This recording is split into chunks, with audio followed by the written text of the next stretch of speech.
नसीब का लिखा दर्द भरी कहानी। 15वीं सदी की यह कहानी है। किसी एक गांव में बहुत ज्ञानी पंडित रहा करता था। पंडित आजू बाजू के सारे ही गांव में बहुत प्रख्यात था और इसी वजह से धनवान भी। पंडित का परिवार ज़्यादा बड़ा नहीं था। पंडित अपनी पत्नी के साथ अपने बहुत बड़े घर में अकेला रहता था, क्योंकि पंडित को कोई बेटा नहीं था और एक बेटी थी जिसका विवाह पास के गांव वाले एक श्रीमंत लड़के से हो चुका था। पंडित ने शादी से पहले अपने होने वाले दामाद की अच्छी से जांच पड़ताल की थी और अपनी बेटी का भविष्य भी ठीक से पढ़ा था। तब जाकर उसने बेटी की शादी की थी, लेकिन चंद सालों में ही पंडित का दामाद बुरी आदतों के चंगुल में फंस गया। जुआ और शराब की बुरी लत ने उन्हें सड़क पर लाकर रख दिया। अपने बेटी की ऐसी दुर्दशा देखकर पंडित की पत्नी काफी दुखी होती थी और अक्सर पंडित को कहा करती थी, तुम जाकर उनकी मदद कराओ। पंडित हमेशा अपनी बीवी को यह कहकर उनकी मदद करने के लिए मना कर देता था कि अभी कुछ समय तक उनका बुरा वक्त चलना है। हम चाहे कितनी ही कोशिश कर लें, जो उनके नसीब में नहीं है वह उन्हें नहीं मिल पाएगा।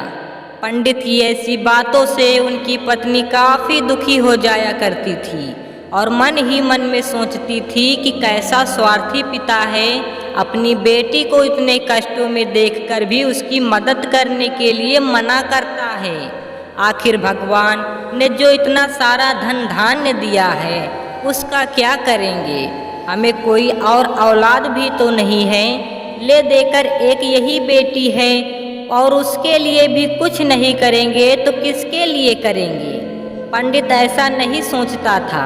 ऐसा नहीं है कि पंडित अपनी पुत्री से प्रेम नहीं करता था, लेकिन उसने अपनी पुत्री की कुंडली इतने अच्छे से पढ़ी थी और वह यह पहले से ही जानता था कि वह चाहे किसी भी लड़के से शादी करती, लेकिन उसके जीवन में यह समय आने वाला ही था और बिना इसे भुगते उसको छुटकारा नहीं मिलने वाला था। एक दिन खाने पीने के लिए भी मोहताज हो चुके पंडित के बेटी और दामाद उसके घर पर आए। पंडित ने और उसकी बीवी ने दोनों का खूब आदर सत्कार किया और खूब अच्छा खाना खिलाया। बेटी और दामाद की पंडित से सहायता मांगने की हिम्मत ना हुई, इसलिए वह बिना बोले ही वापस अपने घर को लौटने लगे। लेकिन माँ तो माँ होती है। पंडिताइन से रहा नहीं गया और बिना पंडित की इजाज़त के उसने चोरी छुपे बूंदी के लड्डू बनाकर उसमें सोने के सिक्के रख दिए और बेटी और दामाद को दे दिए, ताकि बेटी और दामाद की कुछ आर्थिक सहायता हो सके। पंडिताइन यह भी जान गई थी कि बेटी और दामाद शर्म के मारे उनसे मदद नहीं मांग रहे थे, इसलिए उसने बेटी और दामाद को भी लड्डुओं में छिपे सिक्कों के बारे में कुछ नहीं बताया। जाहिर सी बात है कि जब वो लोग घर पर जाकर लड्डू खाएंगे तो उन्हें उनमें सोने के सिक्के मिल जाएंगे। इस तरह बिना उनके मांगे ही उन तक मदद पहुंच जाएगी। सोचकर पंडिताइन मन ही मन अपनी बेटी की मदद करने के लिए खुश होने लगी। पंडित के दामाद और बेटी उन दोनों का आशीर्वाद लेकर अपने घर के तरफ रवाना हो गई। उन दिनों गाड़ियां तो होती नहीं थी, घोड़ा गाड़ी या बैलगाड़ियां चलती थी। पैसे ना होते तो और चीज़ों की लेन देन से भी व्यवहार होता था। बेटी और दामाद का गांव पंडित के घर से कोसों दूर था, फिर भी पैसों की कमी के चलते वह चलकर अपने गांव की तरफ निकल पड़े। थोड़े ही दूर चले थे कि पंडित की बेटी के पैर में मोच आ गई और अब उसको चलना भी मुश्किल हो गया। पंडित के दामाद ने जब देखा कि उसकी बीवी अब बिल्कुल चलने में सक्षम नहीं है, तो उसने एक टांगा अपने घर तक किराए पर ले लिया। दोनों पति पत्नी टांगे में बैठकर घर तक पहुंच गए, लेकिन टांगे वाले को देने के लिए उनके पास पैसे थे नहीं। इसलिए पंडिताइन ने जो बूंदी के लड्डू उन्हें दिए थे वह किराए के तौर पर उस टांगे वालों को दे दिए। टांगे वाला बूंदी के लड्डू को लेकर वहाँ से चला गया।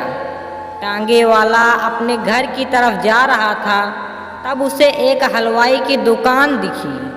उसने सोचा कि थोड़े से बूंदी के लड्डुओं से मेरे घर के लोगों का पेट थोड़ी भरने वाला है। इससे अच्छा मैं इन बूंदी के लड्डुओं को बेचकर उनसे कुछ चावल खरीद लेता हूँ। टांगे वाले ने बूंदी के लड्डू हलवाई को बेच दिए। जिस गांव में वह हलवाई रहता था, उसी गांव में एक आदमी ने अपने घर पर पूजा रखी थी और उसी पंडित को उस पूजा के लिए बुलवाया था।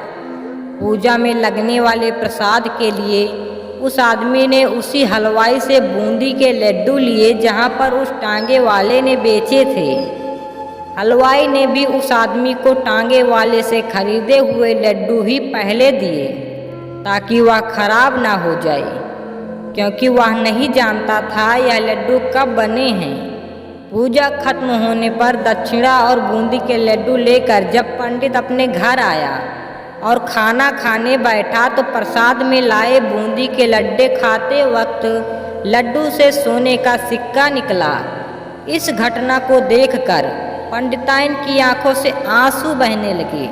पंडित ने जब पंडिताइन से उसके रोने का कारण पूछा तो पंडिताइन ने पंडित को सब कुछ बताया और पंडित से उनकी बातों पर भरोसा न करने के लिए माफ़ी मांगी। पंडित ने पंडिताइन के आंसू पोंछे और कहा कि तुम्हारी तरह मैं भी हमारी बेटी को बहुत प्रेम करता हूँ, लेकिन अगर हम उसकी अब मदद करते हैं तो दामाद हमसे हमेशा ऐसे ही मदद की अपेक्षा रखेगा और अपनी बुरी आदतों को कभी नहीं छोड़ेगा। पंडिताइन भी अब पंडित की बातों से सहमत हो गई। 2-3 महीने बीत गए। पंडित के दामाद और बेटी फिर से एक बार उसके घर आए और इस बार उनकी परिस्थिति पहले से बेहतर थी, क्योंकि पिछली बार खाली हाथ जाने के बाद दामाद ने नया काम शुरू किया था और अपनी सारी बुरी आदतें भी छोड़ दी थी। दोस्तों, नसीब का लिखा नहीं बदलता। यह कहानी आपको कैसी लगी? क्या आप भी नसीब पर भरोसा रखते हैं या फिर आप उन लोगों में से हैं जो अपना नसीब खुद अपने हाथों से लिखना चाहते हैं? दोस्तों, अगर हमारी वीडियो आपको जरा सी भी अच्छी लगी हो तो प्लीज़ वीडियो को एक लाइक करके चैनल को सब्सक्राइब कर देना और इसे ज़्यादा से ज़्यादा शेयर करना। और हाँ, वीडियो को पूरा देखने के लिए थैंक यू।